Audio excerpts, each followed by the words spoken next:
ಚಿಕ್ಕಬಳ್ಳಾಪುರ ಜಿಲ್ಲೆಯಲ್ಲಿ ಮಳೆಗಾಲದಲ್ಲಿ ಹರಿಯುವ ಉತ್ತರ ಪಿನಾಕಿನಿ ನದಿ ನಂದಿಬೆಟ್ಟದ ಸಾಲು ಬೆಟ್ಟಗಳಿಂದ ಹುಟ್ಟಿ ಜಕ್ಕಲಮಡುಗು ಜಲಾಶಯ ಹಾಗೂ ಶ್ರೀನಿವಾಸ ಸಾಗರ ಮೈದುಂಬಿ ಹರಿದು ಮಂಚೇನಹಳ್ಳಿ ಗೌರಿಬಿದನೂರು ವಿದ್ರಾಶ್ವಥ ಮೂಲಕ ಆಂಧ್ರ ಪ್ರದೇಶದ ಕಡೆಗೆ ಹರಿಯುವ ನದಿಯಾಗಿದೆ. ಉತ್ತರ ಪಿನಾಕಿನಿಯು ಸುಮಾರು ವರ್ಷಗಳಿಂದ ಬತ್ತಿ ಹೋಗಿತ್ತು. ಆದರೆ ಕಳೆದ 3-4 ವರ್ಷಗಳಿಂದ ಮಳೆಗಾಲದಲ್ಲಿ ಮೈದುಂಬಿಕೊಂಡು ಹರಿತಾ ಇದೆ. ಈ ನದಿ ಹರಿಯೋದ್ರಿಂದ ಮಂಚೇನಹಳ್ಳಿ ಗೌರಿಬಿದನೂರು ಹಾಗೂ ನದಿಯ ಸುತ್ತಮುತ್ತಲಿನ ಹಳ್ಳಿಗಳ ರೈತರಿಗೆ ತುಂಬಾ ಅನುಕೂಲವಾಗಿದೆ. ಮಂಚೇನಹಳ್ಳಿ ಭಾಗದಲ್ಲಿ ನದಿ ಹರಿಯೋದ್ರಿಂದ ಅಂತರ್ಜಲ ಮಟ್ಟ ಏರಿಕೆಯಾಗಿ ತಾಲೂಕಿನ ರೈತರ ಜಮೀನುಗಳಲ್ಲಿ ಕೊರೆದಿರುವ ಬೋರ್ವೆಲ್ಗಳಲ್ಲಿ ಸದಾ ನೀರು ಬರುತ್ತಿರುತ್ತವೆ. ಇದರಿಂದಾಗಿ ರೈತರಿಗೆ ಅನುಕೂಲವೂ ಸಹ ಹೌದು. ಅದೇ ರೀತಿ ಬೋರ್ವೆಲ್ಗಳನ್ನು ರೀಬೋರ್ ಮಾಡುವ ಅವಶ್ಯಕತೆಯೂ ಸಹ ಇರುವುದಿಲ್ಲ. ಅಂತಹ ನದಿ ಪಾತ್ರದಲ್ಲಿ ಇತ್ತೀಚೆಗೆ ಪಟ್ಟಣದಲ್ಲಿ ಕೆಡುವಂತಹ ಕಟ್ಟಡಗಳ ತ್ಯಾಜ್ಯವನ್ನು ತಂದು ಟ್ರ್ಯಾಕ್ಟರ್ ಮೂಲಕ ಉತ್ತರ ಪಿನಾಕಿನಿ ನದಿಯಲ್ಲಿ ಸುರಿಸುತ್ತಿದ್ದಾರೆ. ಇದರಿಂದ ನದಿಯು ನದಿಯಾಗಿರದೆ ಸಣ್ಣ ಕಾಲುವೆಯಾಗಿ ಮಾರ್ಪಟ್ಟಿದೆ. ಅಷ್ಟೇ ಅಲ್ಲದೆ ನದಿಯ ಆಜುಬಾಜಿನಲ್ಲಿರುವ ಜಮೀನುಗಳಿಗೆ ಹಾಗೂ ಮನೆಗಳಿಗೆ ನದಿಯಲ್ಲಿ ರಸ್ತೆ ಮಾಡಿಕೊಂಡು ನದಿಯನ್ನು ಹಾಳು ಮಾಡುತ್ತಿದ್ದಾರೆ. ಇದರಿಂದ ಅಂತರ್ಜಲ ಮಟ್ಟಕ್ಕೂ ಸಹ ಕುತ್ತು ತಂದಂತಾಗಿದೆ.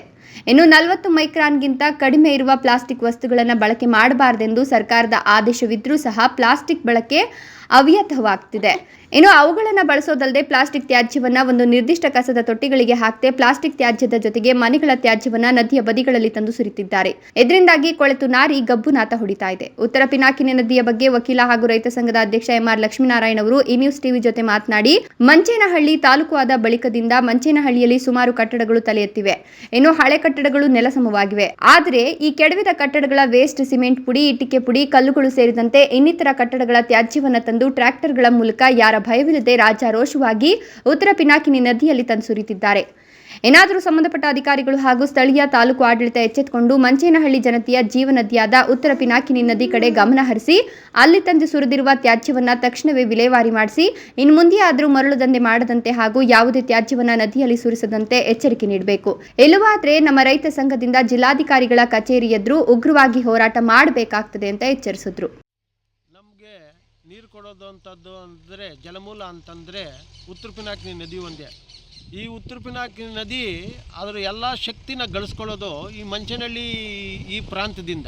ಈ ಬೆಟ್ಟಗಳ ತಪ್ಪಲು ನಮ್ಮ ನದಿಗಳು, ಈ ನದಿಗೆ ಅನೇಕ ಉಪನದಿಗಳೆಲ್ಲ ಇವೆ. ಎಲ್ಲ ಸೇರಿಕೊಂಡು ನಮ್ಮ ಮಂಚೇನಹಳ್ಳಿಯಿಂದಲೇ ತನ್ನ ವೈಭವವನ್ನು, ತನ್ನ ವಿಜೃಂಭಣತೆಯನ್ನು ನಮ್ಮ ಉತ್ತರ ಪಿನಾಕಿನಿ ನದಿ ಸಾಧಿಸ್ಕೊಳ್ಳೋದು.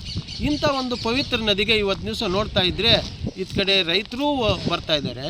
ಇನ್ನೊಂದು ಆಘಾತಕಾರಿ ಸಂಗತಿ ಏನಂತಂದರೆ, ಇವತ್ತು ದಿವಸ ನಮ್ಮದು ತಾಲ್ಲೂಕು ಆದಮೇಲೆ ಈ ಊರಿನಲ್ಲಿರ್ತಕ್ಕಂಥ ಕಟ್ಟಡದ ಒಂದು ಚಟುವಟಿಕೆ ಜಾಸ್ತಿಯಾಗಿ ಹಳೆಯ ಕಟ್ಟಡಗಳೆಲ್ಲನೂ ಧ್ವಂಸ ಮಾಡಿ ಅದರ ತ್ಯಾಜ್ಯವೆಲ್ಲ ತಗೊಬಂದು ಈ ನದಿಗೆ ಸುರಿತಾ ಇದ್ದಾರೆ.